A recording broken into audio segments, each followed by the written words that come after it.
बिस्मिल्लाहिर्रहमानिर्रहीम। अस्सलामुअलैकुम।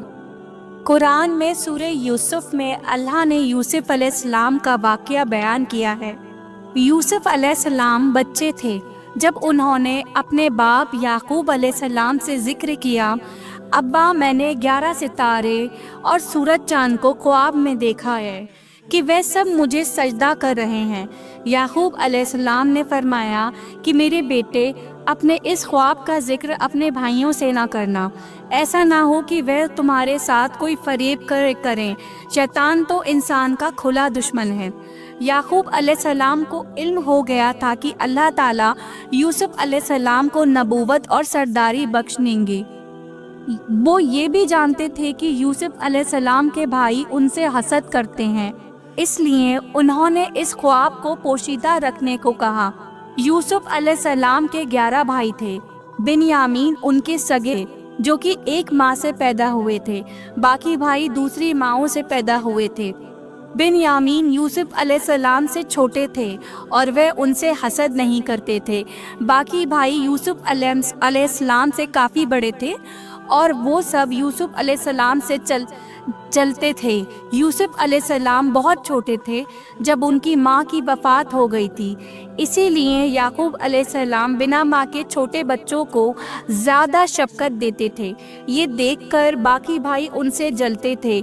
याकूब अलैहिस्सलाम को यूसुफ अलैहिस्सलाम और बिन्यामीन से ज़्यादा मोहब्बत थी। यूसुफ अलैहिस्सलाम के भाइयों ने आपस में दरियाफ़्त किया कि हमारे बाप यूसुफ और उसके भाई से ज़्यादा मोहब्बत करते हैं, जबकि हम तो एक ताकतवर जमात है। उनकी हसद और जलन इतनी बढ़ गई कि उन्होंने आपस में मशवरा किया और यूसुफ अलैहिस्सलाम को कत्ल करने का मंसूबा बना लिया। उन्होंने कहा, यूसुफ को तो मार ही डालो या किसी नामालूम जगह फेंक आओ, ताकि हमारे वालिद का रुख सिर्फ हमारी तरफ हो जाए, बाद में हम तौबा कर लेंगे। उनमें से एक भाई लावी ने कहा, यूसुफ को कत्ल मत करो, बल्कि इसे किसी कुएं में डाल आओ कि इससे कोई आता जाता काफिला उठा ले जाए। सब इस बात पर राज़ी हो गए। फिर सारे भाई मिलकर अपने बाप याकूब अलैहिस्सलाम के पास गए और बोले, आखिर आप यूसुफ अलैहिस्सलाम के बारे में हम पर एतबार क्यों नहीं करते? हम तो उसके खैर ख्वाह हैं। कल आप यूसुफ को हमारे साथ भेज दीजिए कि खूब खाए पिए और खेले, और इसकी हिफाजत हम जिम्मेदारी से लेंगे। याकूब नबी ने फरमाया, इसे तुम्हारा ले जाना मुझे फ़िक्र में रखेगा और मुझे ये भी डर लगा रहेगा कि इसे कहीं भेड़िया ना खा जाए। उन्होंने जवाब दिया, हम जैसी ताकतवर जमात की मौजूदगी में भी अगर इसे भेड़िया खा जाए तो हम तो बिल्कुल निकम्मे हुए।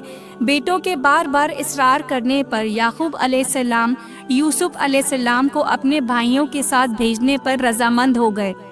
अगले दिन सारे भाई यूसुफ अलैहिस्सलाम को लेकर चल दिए।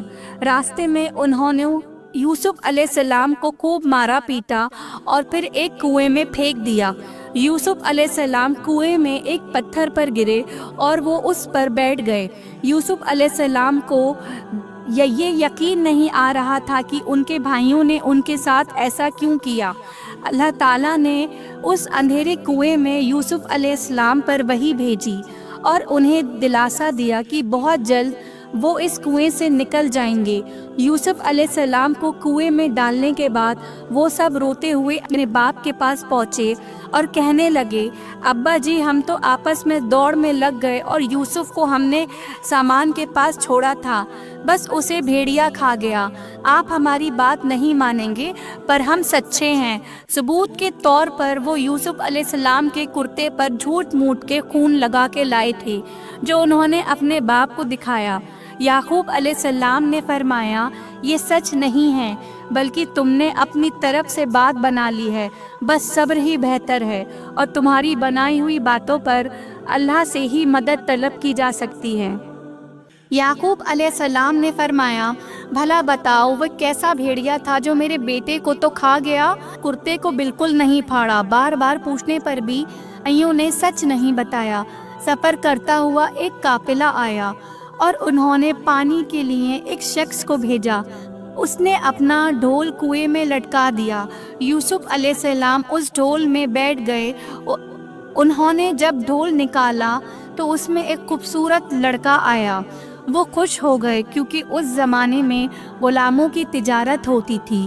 وہ قافلہ یوسف علیہ السلام کو اپنے ساتھ مصر لے گیا اور انہیں ایک معمولی قیمت پر غلام کے طور پر بیچ دیا۔ حجاج مصر نے اس خوبصورت بچے کو خریدا اور اپنی بیوی زلیخا کو تحفے میں پیش کیا اور فرمایا کہ اسے بہت عزت اور احترام کے ساتھ رکھو، بہت ممکن ہے کہ یہ ہمیں فائدہ پہنچائے یا ہم اسے بیٹا ہی بنا لیں۔ اس طرح یوسف علیہ السلام حجاج مصر کے یہاں پلے بڑھے۔ حجاج مصر نے یوسف علیہ السلام کو بیٹوں کی طرح رکھا۔ جب یوسف علیہ السلام بڑے ہوئے تو انہیں شاہی محل کی دیکھ بھال دے دی گئی۔ اللہ نے مصر کی سرزمین میں یوسف علیہ السلام کے قدم جما دیے اور انہیں علم سے نوازا۔ جب یوسف علیہ السلام جوان ہوئے تو جوانی کے ساتھ ان کے حسن میں بھی اضافہ ہوا۔ حسن یوسف واقعی بے مثال تھا۔ یوسف علیہ السلام اس دنیا کے سب سے خوبصورت شخص تھے۔ اللہ نے خوبصورتی کو 2 حصوں میں بانٹا۔ آدھا حسن اس پوری دنیا میں تمام مخلوق میں تقسیم کر دی اور باقی آدھا حسن صرف یوسف علیہ السلام کو ہی دے دیا۔ سبحان اللہ، یہ ہے حسن یوسف۔ حجاج مصر کی بیوی زلیخا یوسف علیہ السلام کے حسن کو دیکھ کر فدا ہو گئی اور اس نے یوسف علیہ السلام کے ساتھ بدکے کا ارادہ کیا۔ پھر اس نے اپنے محل میں یوسف علیہ السلام کو بہلانا پھسلانا شروع کر دیا۔ ایک رات زلیخا نے یوسف علیہ السلام کو سارے دروازے بند کر کے کہا، آئیے یوسف، میں نے یہ زیب و زینت آپ کے لیے کی ہے۔ یوسف علیہ السلام نے کہا، اللہ کی پناہ، یہ ناممکن ہے، میں ایسا نہیں کر سکتا۔ کیا میں اپنے مالک کی بیوی کے ساتھ بدکا کروں جس نے مجھے اپنے بیٹوں کی طرح پالا؟ یہ بہت بڑا ظلم ہے۔ جب زلیخا ضد کرنے لگی تو یوسف علیہ السلام وہاں سے بھاگے۔ زلیخا ان کے پیچھے بھاگی اور دونوں دروازے کی طرف دوڑے۔ زلیخا نے یوسف علیہ السلام کا کرتا پیچھے سے کھینچ کر پھاڑ دیا۔ دروازے کے پاس ہی حجاج مصر دونوں کو مل گئے۔ زلیخا چونک گئی اور اپنی بات سے پلٹ گئیں۔ کہنے لگیں، جو شخص آپ کی بیوی کے ساتھ برائی کا ارادہ کرے اس کی سزا یہی ہے کہ اسے قید کر دیا جائے اور کوئی دردناک عذاب دیا جائے۔ یوسف علیہ السلام نے کہا، میں گناہگار نہیں بلکہ یہ ہی مجھے بہلا پھسلا رہی تھی۔ قبیلے کے ایک شخص نے مشورہ دیا کہ اگر یوسف کا کرتا آگے سے پھٹا ہوا ہو تو زلیخا سچی جھوٹ بول رہا ہے، پر اگر کرتا پیچھے سے پھٹا ہو تو یوسف سچا اور زلیخا جھوٹ بول رہی ہیں۔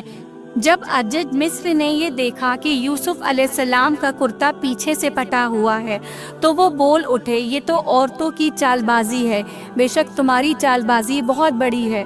انہوں نے یوسف علیہ السلام سے کہا، یوسف، اس بات کو جانے دو اور زلیخا، تم اپنے گناہوں کی توبہ کرو۔ حجاج مصر نے اس بات کو دبانے کی کوشش کی اور یوسف علیہ السلام کو اپنے گھر میں ہی رہنے دیا، لیکن پھر یہ بات شہر بھر میں پھیل گئی۔ عورتیں طرح طرح کی باتیں کرنے لگیں۔ لوگ زلیخا کو طعنے دینے لگے کہ حجاج مصر کی بیوی اپنے جوان غلام کو بہلانے پھسلانے میں لگی رہتی ہے۔ جب زلیخا تک یہ باتیں پہنچی تو اس نے سب کے لیے ایک دعوت کا انتظام کیا اور سب عورتوں کو بلایا۔ سب کے سامنے پھل رکھے گئے اور سب کو ایک چھری دی گئی۔ پھر زلیخا نے یوسف علیہ السلام کو حکم دیا کہ سب کے سامنے مجلس میں پیش ہو۔ جب شہر بھر کی عورتوں نے یوسف علیہ السلام کو دیکھا تو ان کے حسن کو دیکھ کر اتنا کھو گئیں کہ پھلوں کے بجائے چھری سے اپنے ہاتھوں کو ہی کاٹ لیا اور انہیں پتہ بھی نہیں لگا، اور وہ سب بول اٹھی، یہ انسان تو ہرگز نہیں ہے، یہ تو کوئی فرشتہ ہے۔ اس وقت زلیخا نے کہا، تو یہ ہے وہ جس کے لیے تم سب مجھے طعنے دے رہے تھے۔ اس کے بعد شہر کی ساری امیر عورتیں یوسف علیہ السلام کی عاشق ہو گئیں اور ہر ایک کی خواہش تھی کہ یوسف علیہ السلام ان سے محبت کریں۔ انہوں نے ہر طریقہ اختیار کیا کہ وہ کسی طرح یوسف علیہ السلام کے ساتھ بے حیائی کر لیں۔ یوسف علیہ السلام نے اس سب سے پریشان ہو کر اللہ سے دعا کی، اے میرے پروردگار، جس بات کی طرف یہ عورتیں مجھے بلا رہی ہیں اس سے تو مجھے جیل خانہ پسند ہے، مجھے ان کے فریب سے دور کر دے۔ شہر بھر میں یہ بات پھیلتی گئی۔ جب زلیخا اپنے شوہر کے پاس گئی اور کہا اب کیا کیا جائے، معاملہ بہت پھیل گیا ہے، اس بات کو دبانے کے لیے کچھ کرنا چاہیے۔ عزیز مصر نے اپنی اور اپنی بیوی کی عزت بچانے کے لیے یوسف علیہ السلام کو قید خانے میں ڈالنے کا فیصلہ کیا۔ پھر یوسف علیہ السلام پر بدکا کی تہمت لگا کر انہیں قید خانے میں ڈلوا دیا گیا۔ قید خانے کے لوگ جان چکے تھے کہ یوسف علیہ السلام بہت نیک ہیں۔ اس جیل میں 2 لوگوں نے خواب دیکھے اور ان خواب کی تعبیر کے لیے وہ یوسف علیہ السلام کے پاس آئے۔ ان میں سے ایک نے کہا کہ میں نے آپ کو خواب میں شراب نکالتے ہوئے دیکھا ہے، اور دوسرے نے کہا کہ میں نے اپنے آپ کو دیکھا کہ میں اپنے سر پر روٹیاں اٹھائے ہوئے ہوں جسے پرندے کھا رہے ہیں۔ ہم چاہتے ہیں کہ آپ ہمیں ان خوابوں کی تعبیر بتائیں۔ یوسف علیہ السلام نے سوچا کہ یہ دین کی دعوت دینے کا بہترین موقع ہے۔ انہوں نے سب کو ایک اللہ کی عبادت کرنے کی دعوت دی۔ پھر انہوں نے فرمایا میں تمہیں یہ بھی بتا سکتا ہوں کہ آج تم سب کو قید خانے میں کون سا کھانا دیا جائے گا، اور یہ علم مجھے میرے رب نے دیا ہے۔ پھر جو کھانا یوسف علیہ السلام نے بتایا تھا وہی کھانا سب کو دیا گیا۔ سب حیرت زدہ تھے اور یوسف علیہ السلام پر ان کا یقین اور بڑھ گیا۔ پھر یوسف علیہ السلام نے ان کے خواب کی تعبیر بتائی کہ تم میں سے ایک تو اپنے بادشاہ کو شراب پلانے پر مقرر ہو جائے گا، لیکن دوسرے کو سولی پر چڑھا دیا جائے گا اور پرندے اس کا سر نوچ نوچ کر کھائیں گے۔ تعبیر سن کر ان میں سے ایک قیدی کہنے لگا کہ میں نے تو یہ خواب دیکھا ہی نہیں۔ اس پر یوسف علیہ السلام نے فرمایا یہ اللہ کا فیصلہ ہے اور تبدیل نہیں ہو سکتا۔ اور اس میں سے جو دوسرا تھا اس سے یوسف علیہ السلام نے فرمایا کہ اپنے بادشاہ سے میرا ذکر ضرور کرنا۔ اللہ کو یہ بات بالکل پسند نہیں آئی کہ اللہ کے بجائے یوسف علیہ السلام نے بادشاہ سے سفارش لگوانا چاہی۔ یوسف علیہ السلام کو اپنی غلطی کا احساس ہوا اور انہوں نے اللہ سے فوراً معافی مانگی۔ اللہ نے انہیں معاف کر دیا، پر قید خانے میں ان کی سزا کا وقت بڑھا دیا۔ پھر جیسے ہی یوسف علیہ السلام نے تعبیر کی تھی ویسا ہی ہوا۔ ان میں سے ایک کو پھانسی کی سزا دے دی گئی اور دوسرا بادشاہ کو شراب پلانے کے کام میں مقرر کر دیا گیا، لیکن وہ بادشاہ سے یوسف علیہ السلام کا ذکر کرنا بھول گیا، اور اس طرح یوسف علیہ السلام قید خانے میں 7 سال تک رہے۔ کسی کو یہ خبر بھی نہیں تھی کہ یوسف علیہ السلام قید خانے میں ہیں۔ کوئی ان کی سفارش لگانے والا یا قید خانے سے نکالنے والا نہیں تھا۔ ایک مدت بعد مصر کے بادشاہ نے ایک خواب دیکھا۔ بادشاہ نے کہا میں نے خواب میں دیکھا ہے کہ 7 موٹی تازی مروا گائیں ہیں جن کو 7 دبلی پتلی لاغار گائیں کھا رہی ہیں، اور 7 بالیاں ہیں ہری ہری اور دوسری 7 بالکل خشک۔ یہ خواب بادشاہ کو لگاتار آتا تھا اور اس خواب نے بادشاہ کو پریشان کر دیا۔ بادشاہ نے سارے درباریوں اور بڑے بڑے پجاریوں کو بلایا۔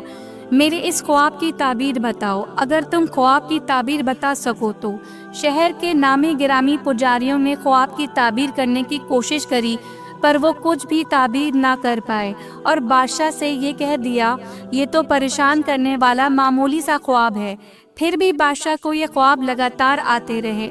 پھر بادشاہ کو شراب پلانے والے قیدی کو یوسف علیہ السلام یاد آیا کہ وہ خواب کی تعبیر کرتے ہیں۔ اس نے بادشاہ کو یوسف علیہ السلام کے بارے میں بتایا اور قید خانے جانے کی اجازت مانگی۔ پھر وہ قید خانے گیا اور یوسف علیہ السلام سے مل کر بادشاہ کے خواب کا ذکر کیا۔ تب یوسف علیہ السلام نے خواب کی تعبیر بتائی کہ اب جو سال آئیں گے اس میں بہت بارش برسائی جائے گی اور فصل بہت اچھی ہوگی۔ تم 7 سال تک لگاتار گیہوں بویا کرنا اور فصل کاٹ کر اسے بالیوں یعنی چھلکوں سمیت ہی رہنے دینا۔ اس کے بعد 7 سال نہایت سخت قحطیں آئیں گے، تب تم وہ قذیرہ کیا ہوا گیہوں استعمال کرنا۔ یوسف علیہ السلام نے صرف خواب کی تعبیر ہی نہیں بتائی بلکہ اس کا علاج بھی بتایا۔ جب یہ بات بادشاہ کو بتائی گئی تو اس نے یوسف علیہ السلام کو قید سے رہا کرنے کا حکم دیا، لیکن یوسف علیہ السلام نے انکار کر دیا، کیونکہ وہ کسی کا احسان کے تحت رہا نہیں ہونا چاہتے تھے بلکہ اپنی بے گناہی ثابت کرنا چاہتے تھے۔ یوسف علیہ السلام نے فرمایا اپنے بادشاہ سے پوچھو کہ ان عورتوں کا حقیقی واقعہ کیا ہے जिन्होंने अपने हाथ काट लिए थे। कासिदन बादशाह को यूसुफ अलैहिस्सलाम का जवाब सुनाया। बादशाह बहुत हैरान हुआ कि अगर किसी कैदी को 7 साल कैद में रहने के बाद रिहा होने का मौका मिले तो कोई क्यों मना करेगा। बादशाह ने उन सारी औरतों को इकट्ठा करवाया और उनसे उस वाक़या की सही हकीकत पूछी। उन सब ने जवाब दिया कि हमने अपने अपने तौर से यूसुफ को बहकाने की कोशिश की, पर हमने उसमें कोई बुराई नहीं पाई। जुलेखा ने भी अपने सच का इजहार किया कि उसी ने यूसुफ अलैहिस्सलाम को बहकाने की कोशिश की थी। इससे यूसुफ अलैहिस्सलाम की बेगुनाही साबित हुई और बादशाह की नज़र में यूसुफ अलैहिस्सलाम की इज्जत और बढ़ गई। बादशाह ने फरमाया, यूसुफ को मेरे पास लाओ कि मैं उन्हें अपने ख़ास कामों के लिए मुकर्रर कर दूं। जब यूसुफ अलैहिस्सलाम बादशाह के पास पहुँचे तो बादशाह ने कहा, आज से आप हमारे यहाँ बेहद इज़्ज़तदार और अमानतदारी। अलैहिस्सलाम ने फरमाया, आप मुझे मुल्क के ख़जानों पर मुकर्रर कर दीजिए, मैं हिफाजत करने वाला और बाख हूँ। बादशाह ने यूसुफ अलैहिस्सलाम को मुल्क का मुकम्मल इख्तियार दे दिया और एक वक्त ऐसा आया कि बादशाह को यूसुफ अलैहिस्सलाम से ज़्यादा भरोसेमंद और अजीज़ और कोई ना था। इस तरह मुल्क के तमाम मामलात यूसुफ अलैहिस्सलाम के इख्तियार में आ गए और खैर और बरकत के साथ साल शुरू हो गए। यूसुफ अलैहिस्सलाम ने उन 7 साल खूब फसल उगाने का हुक्म दिया और एक ख़ास तरीके से ज़ख़ीरे को छिलकों समेत महफूज करवाया। फिर कहदे 7 साल शुरू हुए। फिर कहदे मिस्र को बल्कि फ़िलिस्तीन वग़ैरह के इलाक़ों को भी अपनी लपेट में ले लिया। अब क्योंकि मिस्र बहुत खुशहाल था और यूसुफ अलैहिस्सलाम ने 7 साल गेहूं बचा कर रखा था, इसलिए लोग मिस्र आने लगे। फ़िलिस्तीन में भी कद की वजह से फसलें होना बंद हो गई। याकूब अलैहिस्सलाम और उनके बेटों तक भी कहत के असरात पहुंच गए। उनके इलाके में ना फसल होती थी, ना गल्ला मिलता भी था तो बहुत महंगा। वहाँ खबर पहुँची कि मिस्र में पुरानी कीमत पर अनाज मिल रहा है, इसलिए काफ़िले के काफ़िले फ़िलिस्तीन में मिस्र आने लगे। यूसुफ अलैहिस्सलाम पुरानी कीमत पर गल्ला ज़रूर देते थे, पर उतना ही देते थे जितना एक इंसान के लिए काफ़ी हो, ताकि ताजिर लोग माल स्टॉक करके महंगी कीमत पर ना बेचे। इसलिए गल्ला खरीदते वक्त सारे घर वालों को साथ लाना ज़रूरी होता था। और इसी तरह यूसुफ अलैहिस्सलाम के सारे भाइयों ने मिस्र जाने का इरादा कर लिया ताकि अपने घर के लिए गेहूं ला सकें। जब यूसुफ अलैहिस्सलाम के भाई मिस्र आए तो यूसुफ अलैहिस्सलाम ने उन्हें पहचान लिया, लेकिन उनके भाई उन्हें नहीं पहचान पाए, क्योंकि वो ये तसव्वुर भी नहीं कर सकते थे कि जिस भाई को उन्होंने कुएं में फेंक दिया था वो आज मिस्र की सबसे अजीम शख्सियत बन चुका है। यूसुफ अलैहिस्सलाम ने उनकी बहुत अच्छे से खातिर की और उनसे उनके बाप के बारे में पूछा। फिर तफ्तीश के बहाने पूछा कि क्या उनका कोई और भाई भी है। भाइयों ने बताया कि उनका एक और भाई भी है, बिन्यामीन, जिसको उनके बाप अपने से दूर नहीं करते। यूसुफ अलैहिस्सलाम ने उन्हें उस साल की गंदम दे दी, लेकिन ये शर्त रख दी कि अगले साल वो लोग बिन्यामीन को भी लाएं, वरना उन्हें गंदम नहीं मिलेगी। ये इसलिए क्योंकि यूसुफ अलैहिस्सलाम अपने सगे भाई बिन्यामीन से मिलना चाहते थे। फिर जिन पैसों से उन्होंने गेहूं खरीदा था, यूसुफ अलैहिस्सलाम ने अपनी खिदमतदारों से कहा कि इनकी पूंजी इन्हीं के सामान में वापस रख दो। ये इसलिए क्योंकि यूसुफ अलैहिस्सलाम चाहते थे कि वह अगले साल ज़रूर आएं और मुमकिन है कि उनके पास दोबारा आने के लिए रकम ना हो और वह गंदम खरीदने ना आएं। घर पहुंचने पर भाइयों ने याकूब अलैहिस्सलाम से कहा कि आइंदा हमें गेहूं तभी मिलेगा जब बिन्यामीन को हम अपने साथ लेकर जाएंगे। याकूब अलैहिस्सलाम ने उनकी बात मानने से इनकार कर दिया। फिर जब उन्होंने अपना सामान खोला तो उसमें अपने पैसे मौजूद पाए। ये देखकर उन्होंने याकूब अलैहिस्सलाम को और मनाने की कोशिश की कि याकूब अलैहिस्सलाम ने फरमाया, मैं बिन्यामीन को तुम्हारे साथ तब तक नहीं भेजूंगा जब तक तुम अल्लाह की कसम ना खाओ कि इसे अपने साथ वापस लाकर आओगे। सब ने अल्लाह की कसम खा ली कि बिन्यामीन को अपने साथ हिफाजत से रखेंगे। अगले साल जब फिर से मिस्र जाने का वक्त आया تو याकूब अलैहिस्सलाम ने अपने बेटों को नसीहत दी, ए मेरे बच्चों, तुम सब एक दरवाजे से मत जाना बल्कि अलग अलग दरवाज़ों से दाखिल होना। मतलब ये था कि तुम सब 11 नौजवान भाई हो, तुम्हें साथ देखकर कोई हसद ना कर बैठे और तुम्हें नज़र ना लग जाए। नज़र का लग जाना बरहक है। जब सब भाई मिस्र पहुंच गए तो यूसुफ अलैहिस्सलाम ने उनकी फिर से खिदमत की और बिन्यामीन को अकेले में बुलाकर उन्हें गले लगाया और उन्हें बताया कि वो उनके बड़े भाई यूसुफ अलैहिस्सलाम हैं। फिर यूसुफ अलैहिस्सलाम ने अपने भाई को अपने पास रोकने के लिए एक तरकीब लगाई। उन्होंने अपने भाई के सामान में पानी पीने का प्याला रख दिया। जब सब जाने लगे तो मिस्र के रखवालों ने उन्हें रोका और उनकी तलाशी ली, ये कह के कि शाही प्याला गुम हो गया है। भाइयों ने बोला, अल्लाह की कसम हम चोर नहीं हैं। उन्होंने कहा, अच्छा चोर की क्या सज़ा है अगर तुम झूठे हो? भाइयों ने जवाब दिया कि उसकी सज़ा यही है कि जिसका सामान चुराया गया हो, चोर उसका गुलाम हो जाता है। यूसुफ अलैहिस्सलाम ने उनके सामान की ताशी करवाई और बिन्यामीन के सामान में शाही प्याला मिल गया। भाइयों ने फ़ौरन कहा कि अगर इसने चोरी की है तो कोई ताज्जुब की बात नहीं, इसका भाई यूसुफ भी पहले चोरी कर चुका है। यूसुफ अलैहिस्सलाम को इस बात का बहुत बुरा लगा कि इतने साल बाद भी उनके भाइयों का दिल उनके लिए ज़रा भी नरम नहीं हुआ। यूसुफ अलैहिस्सलाम ने इस बात को दिल में ही रख लिया और सिर्फ ये कहा कि आप लोग बहुत बुरे हो और जो कुछ आप बयान करते हैं उसका अल्लाह ही गवाह है। जब सारे भाई यूसुफ अलैहिस्सलाम की मिन्नतें करने लगे और बोले कि ए अजीज़ मिस्र, इसके बाप बहुत जई उम्र के बूढ़े शख्स हैं, आप इसकी जगह हम में से किसी को रख लीजिए। यूसुफ अलैहिस्सलाम ने फरमाया कि गुनाहगार के सिवा हम किसी और को गिरफ्तार नहीं कर सकते, यही नाइंसाफ़ी होगी। तो सब भाई बेहद परेशान हो गए और आपस में मशवरा करने लगे कि हम बिन्यामीन को छोड़कर कैसे वापस जाएं। हमने तो अपने बाप को कसम दी है। उनमें से एक भाई लाबी ने बोला कि पहले भी हम अपने बाप को यूसुफ के मुतालिक तकलीफ़ दे चुके हैं, मुझ में हिम्मत नहीं कि इस बार भी उनका सामना करूं, इसलिए मैं यहाँ से नहीं जाऊँगा, तुम सब वापस चले जाओ।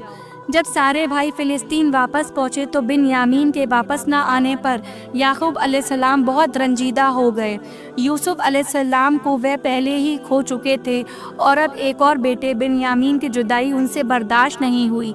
भाइयों ने उन्हें सारा वाक़या बताया तो याकूब अलैहिस्सलाम ने फरमाया कि तुमने अपनी तरफ से कोई बात बना ली है, जिस तरह पहले किया था बस अब सब्र ही बेहतर है, बेशक अल्लाह इल्म और हिकमत वाला है। याकूब अलैहिस्सलाम यूसुफ अलैहिस्सलाम की जुदाई में 40 साल तक रोते रहे। वे बिन्यामीन में यूसुफ अलैहिस्सलाम की झलक देखकर अपने आप को दिलासा देते थे, पर जब बिन्यामीन भी उनसे छिन गया तो ये उनके सब्र का सबसे बड़ा इम्तिहान था।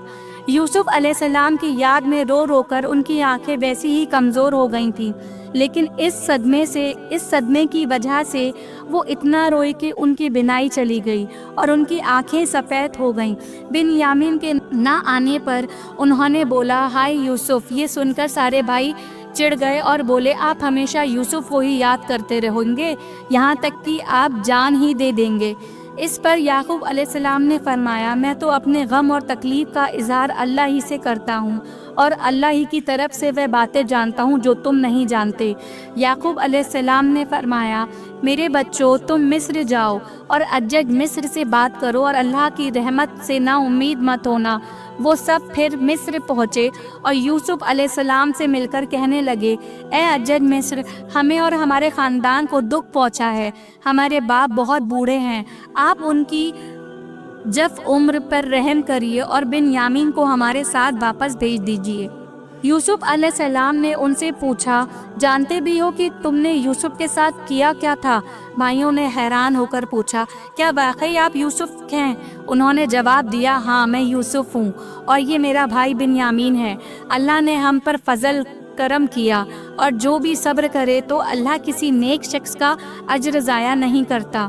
वे सब शर्मिंदा हो गए और बोले, बेशक अल्लाह ने तुम्हें हम पर बरतरी दी है और ये भी बिल्कुल सच है कि हम खताकार हैं। यूसुफ अलैहिस्सलाम इस मुकाम पे उन्हें सज़ा देकर उनसे बदला ले सकते थे, पर यूसुफ अलैहिस्सलाम ने उन्हें माफ़ कर दिया और फरमाया, آج تم پر کوئی ملامال نہیں ہے، اللہ تمہیں بخشے، وہ سب مہربان سے بڑا مہربان ہے۔ میرا یہ کرتا لے جاؤ اور اسے میرے والد کے چہرے پر ڈال دو، وہ دیکھنے لگے اور اپنے خاندان کو میرے پاس لے آؤ۔ سارے بھائی یوسف علیہ السلام کا کرتا لے کر فلسطین کی طرف چل دیے۔ وہ راستے میں ہی تھے کہ یعقوب علیہ السلام نے یوسف علیہ السلام کی خوشبو محسوس کر لی اور کہنے لگے، مجھے یوسف کی خوشبو آ رہی ہے۔ خاندان کے سب لوگ یعقوب علیہ السلام کو دیوانہ سمجھ رہے تھے۔ جب سارے بھائی یعقوب علیہ السلام کے پاس پہنچے تو انہیں سارا واقعہ بتایا اور ان کے چہرے پر یوسف علیہ السلام کا کرتا ڈالا تو یعقوب علیہ السلام کی بینائی واپس آ گئی اور وہ پھر سے دیکھنے لگے۔ آخر کار یعقوب علیہ السلام کو یوسف علیہ السلام کے زندہ ہونے کی خبر سن کر سکون ملا اور انہوں نے فرمایا، کیا میں نہ کہتا تھا کہ میں اللہ کی طرف سے وہ جانتا ہوں جو تم نہیں جانتے؟ تب بھائیوں نے کہا کہ ابا جان، آپ اللہ سے ہمارے گناہوں کی بخش طلب کیجیے، بے شک ہم گناہگار ہیں۔ ان بھائیوں نے یوسف علیہ السلام کے قتل کا ارادہ کرتے وقت یہ بولا تھا کہ ہم بعد میں توبہ کر لیں گے، پر 40 سال تک وہ توبہ نہیں کر پائے۔ بے شک اللہ کی اجازت کے بنا کوئی توبہ بھی نہیں کر سکتا۔ یعقوب علیہ السلام نے اپنے بیٹوں کے لیے اللہ سے معافی طلب کی، پھر سارا خاندان فلسطین چھوڑ کر مصر کی طرف روانہ ہو گیا۔ آخر کار یعقوب علیہ السلام اپنے بیٹے یوسف علیہ السلام سے 40 سال بعد ملے۔ بیٹے اور باپ کی اس کیفیت کا تصور کیجیے گا کہ کیا عالم ہوگا جب سارا گھرانہ یوسف علیہ السلام کے پاس پہنچ گیا تو یوسف علیہ السلام نے اپنے ماں باپ کو اپنے پاس جگہ دی اور انہیں تخت پر بٹھایا۔ یوسف علیہ السلام کی یہ شان دیکھ کر جب یوسف علیہ السلام کے سامنے سجدے میں گر گئے تب یوسف علیہ السلام نے فرمایا، ابا یہ میرے بچپن کے خواب کی تعبیر ہے، میرے رب نے اسے سچا کر دکھایا۔ اللہ نے مجھ پر بہت رحم کیا اور مجھے مصیبتوں سے نکالا۔ میرا رب جو چاہے اس کے لیے بہترین تدبیر کرنے والا ہے اور اللہ وہ بہت علم اور حکمت والا ہے۔ اے میرے پروردگار، تو نے مجھے حکومت عطا فرمائی اور مجھے خوابوں کی تعبیر سکھائی۔ اے آسمان اور زمین کو پیدا کرنے والے، تو ہی دنیا اور آخرت میں میرا ولی، اور آج میں تجھے دین کی حالت میں فوت کر اور مجھے نیکوں میں شامل عطا کر۔ تو یہ تھا یوسف علیہ السلام کا بہترین سا واقعہ۔ اسی طریقے کے اور سارے نبیوں کے واقعے کو جاننے کے لیے ہمارے چینل اسلامک دنیا کو سبسکرائب کریں، لائک کریں اور شیئر کریں۔ جزاک اللہ خیر۔